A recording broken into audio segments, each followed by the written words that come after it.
And Jesus said, and yet when the mustard seed is sown, it grows up and becomes the greatest of all shrubs, and it puts forth large branches so that the birds of the air can make their nests in its shade. Amen. Please be seated.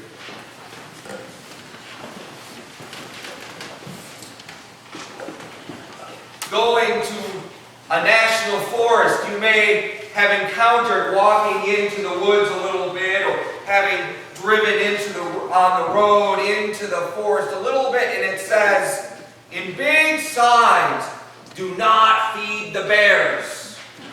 You've seen those signs. Do not feed the bears. There are, even in Vermont, we have bears here. I live up in the woods, and you see a bear every once in a while, so you do have to be careful. But looking at what it doesn't say is equally as important. What it doesn't say is, don't go in the woods. In fact, it's welcoming us to go in the woods. It's just giving us some directions about what to do once we're in the woods. Do not feed the bears. On Facebook a couple years ago, a friend of mine, they throw around pictures and you see different things. And it was a picture of a sign in the wilderness. And it said, "Do not feed the fears." Do not feed the fears. And I was thinking about that recently, about what does it mean to have fear. In fact, this week, every single moment of the day, what did you hear when you turned on the radio or the television or opened the front page of the newspaper? Lock your door. If there's somebody at that door, don't open it if you don't know them. There's fear. I was thinking about, I live up in the woods. Those two gentlemen are in the woods, they say, along with some bears.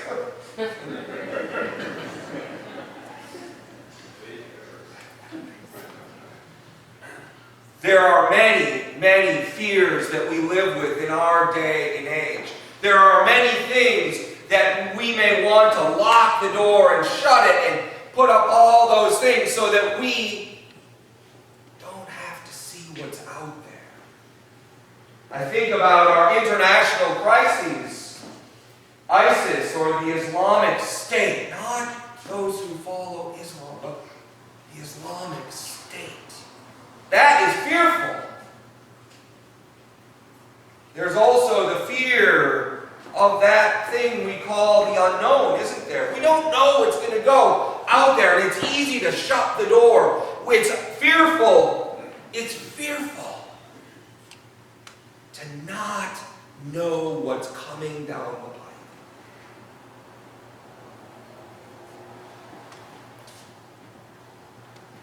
But living up in the woods, I also have a gift.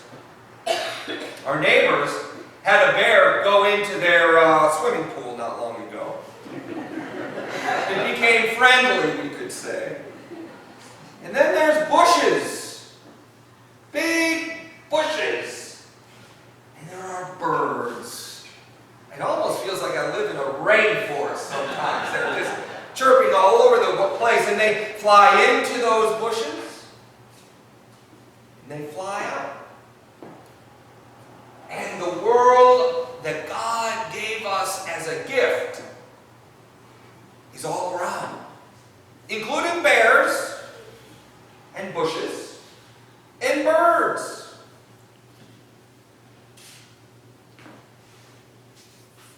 And that mustard seed, that smallest of seeds. Now, don't think of the seed, in the jar at the grocery store when you get a heavy German mustard. No, a mustard seed from the Middle East.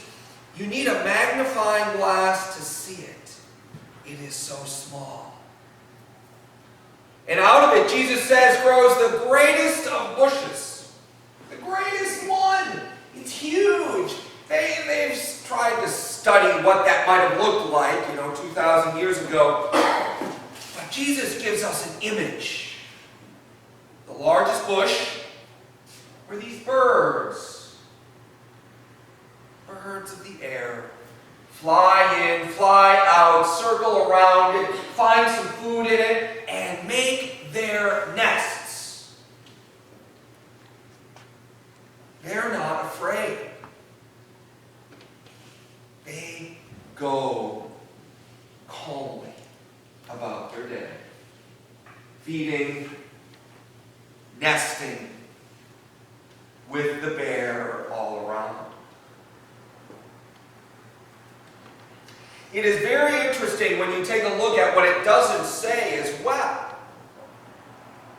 It doesn't say this gospel lesson. It doesn't say, go in and stay there. It doesn't.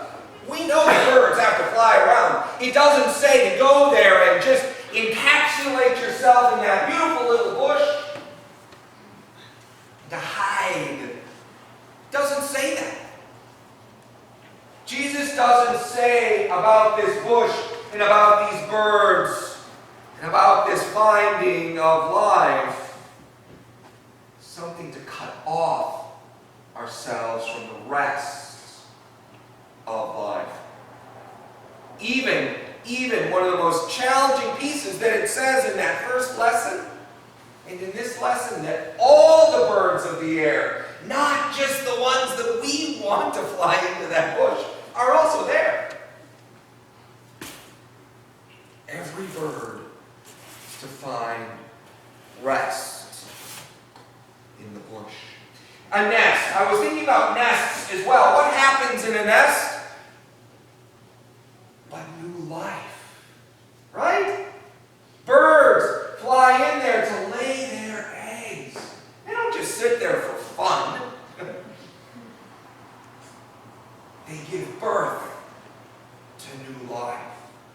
Jesus never lets that image go. New life in the midst of fear. New life in the midst of a world that is scary. A nest isn't a place to lock. It's actually a place in which to give new life.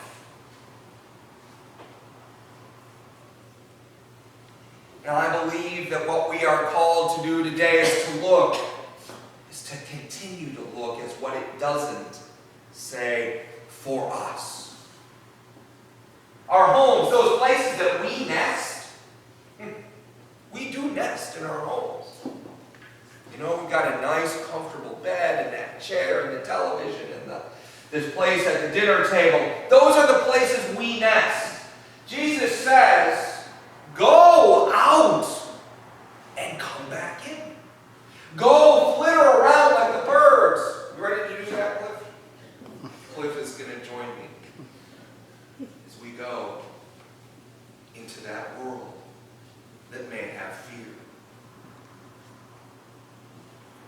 Jesus says to us, don't hide even in me, but live in me. Do not just stay there thinking I'm going to protect you in some magical way. He says, ground yourself in me, and the bush will grow, and new life will come. Do not hide. Do not close that door. Do not use me as a shield, but use me as fertile ground. Use me to not hide, but to live. Feeding fear is shutting that door. Feeding fear is hiding. Feeding fear is about self-protection at the cost of our neighbors and our friends and our faith. Jesus invites us to break through, to live in God. in a God that is so amazing that nothing can separate us from the love of God. That nothing, even fear, can be overcome. So do not feed those fears, but go out and live that love.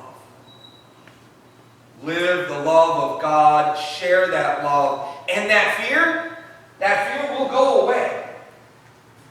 Not magically, not in an amazing way, but if we choose to live in love, fear can never